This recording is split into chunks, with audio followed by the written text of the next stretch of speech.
Hi hello ಎಲ್ರಿಗೂ ನಮಸ್ಕಾರ. Welcome to Arshi recipes. ಇವತ್ತು ಟೀ ಟೈಮ್ ಸ್ನ್ಯಾಕ್ಸ್ಗಿರ್ಬೋದು, ಹಾಗೆ ಏನಾದರೂ ತಿನ್ನಬೇಕು ಅಂತಂದರೆ ಪಟ್ ಅಂತ ಈ ಮದ್ದೂರೊಡೆನ ಮಾಡ್ಕೋಬೋದು. ವಿತಿನ್ 10 to 15 ಮಿನಿಟ್ಸಲ್ಲೆಲ್ಲ ರೆಡಿ ಆಗುತ್ತೆ. ತುಂಬಾ ಕ್ರಿಸ್ಪಿಯಾಗಿ ಹಾಗೆ ಟೇಸ್ಟಿಯಾಗಿ ಹೇಗೆ ಮಾಡೋದು ಅಂತ ನೋಡ್ಕೊಳ್ಳೋಣ ಬನ್ನಿ. ಇಲ್ಲಿ ನಾನು 2 ಮೀಡಿಯಮ್ ಸೈಜ್ ಈರುಳ್ಳಿನ ಈ ಥರ ಸ್ಲೈಸಾಗಿ ಕಟ್ ಮಾಡಿ ಹಾಕ್ಕೊಂಡಿದ್ದೀನಿ.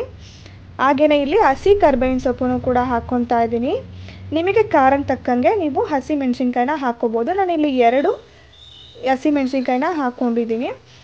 ಇಲ್ಲಿ ತುರಿದಿರುವಂತಹ ಶುಂಠಿ 1/4 ಟೇಬಲ್ ಸ್ಪೂನಷ್ಟು, ಹಾಗೆ ಇಲ್ಲಿ 1 ಟೇಬಲ್ ಸ್ಪೂನಷ್ಟು ಜೀರಿಗೆನ ಹಾಕ್ಕೊಳೋದ್ರಿಂದ ತುಂಬಾ ಚೆನ್ನಾಗಿರುತ್ತೆ ಟೇಸ್ಟು.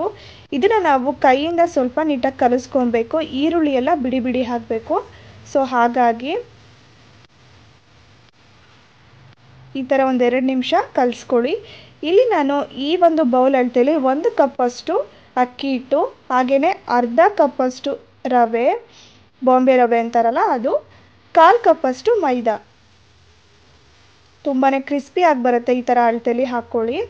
ಕಡಲೆ ಬೀಜನ ರೋಸ್ಟ್ ಮಾಡಿ ಮೇಲ್ಗಡೆ ಸಿಪ್ಪೆ ಎಲ್ಲ ತೆಗೆದು ಸ್ವಲ್ಪ ತರಿ ಆಗೋ ತನಕ ಒಂದೇ ಒಂದು ರೌಂಡು ಮಿಕ್ಸಿ ಜಾರಲ್ಲಿ ಹಾಕ್ಕೊಂಡು ಸೇರಿಸ್ಕೊತಾ ಇದ್ದೀನಿ. ಇದಾದಮೇಲೆ 1/4 ಟೇಬಲ್ ಸ್ಪೂನಷ್ಟು ಅಚ್ಚ ಪುಡಿ, ರುಚಿಗೆ ತಕ್ಕಷ್ಟು ಉಪ್ಪು. ಇಲ್ಲಿ ನಾನು 3 ಟೇಬಲ್ ಸ್ಪೂನಷ್ಟು ಎಣ್ಣೆನ ಬಿಸಿ ಮಾಡಿ ಹಾಕ್ಕೊತಾ ಇದ್ದೀನಿ. ತುಂಬಾ ಕ್ರಿಸ್ಪಿಯಾಗಿ ಬರುತ್ತೆ ಈ ಥರ ಎಣ್ಣೆನ ಬಿಸಿ ಮಾಡಿ ಹಾಕ್ಕೊಡೋದ್ರಿಂದ. ನೀವು ಇದ್ರ ಬದಲಾಗಿ ತುಪ್ಪನೂ ಕೂಡ ಹಾಕ್ಕೋಬೋದು.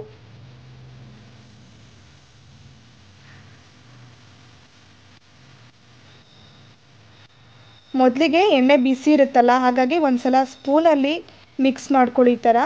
ಇದಾದಮೇಲೆ ಕೈಯಲ್ಲಿ ನೀಟಾಗಿ ಕಲಿಸ್ಕೊಬೇಕು. ಈರುಳ್ಳಿನಲ್ಲೇ ನೀರಿನಂಶ ಇರುತ್ತಲ್ಲ ಸ್ವಲ್ಪ, ಹಂಗಾಗಿ ಫಸ್ಟು ನೀರನ್ನು ಹಾಕ್ಕೊಳಕ್ಕೆ ಹೋಗ್ಬೇಡಿ. ಕೈಯಿಂದ ಈ ಥರ ಒಂದ್ಸಲ ಕಲಿಸ್ಕೊಳ್ಳಿ.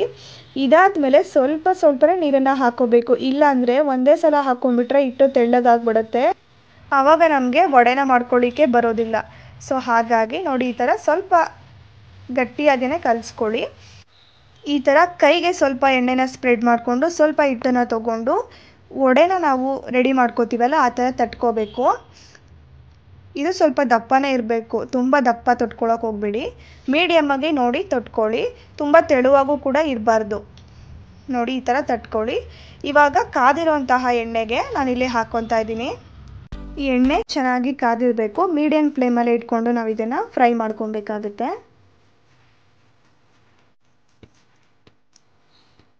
1-2 ನಿಮಿಷ ಆದಮೇಲೆ ಈ ಥರ ಟರ್ನ್ ಮಾಡಿ ಹಾಕ್ಕೊಳ್ಳಿ. ಈರುಳ್ಳಿ ಎಲ್ಲ ಚೆನ್ನಾಗಿ ಕ್ರಿಸ್ಪ್ ಆಗಬೇಕು. ಸೊ ಅಲ್ಲಿವರೆಗೂ ನಾವು ಫ್ರೈ ಮಾಡ್ಕೊಬೇಕು.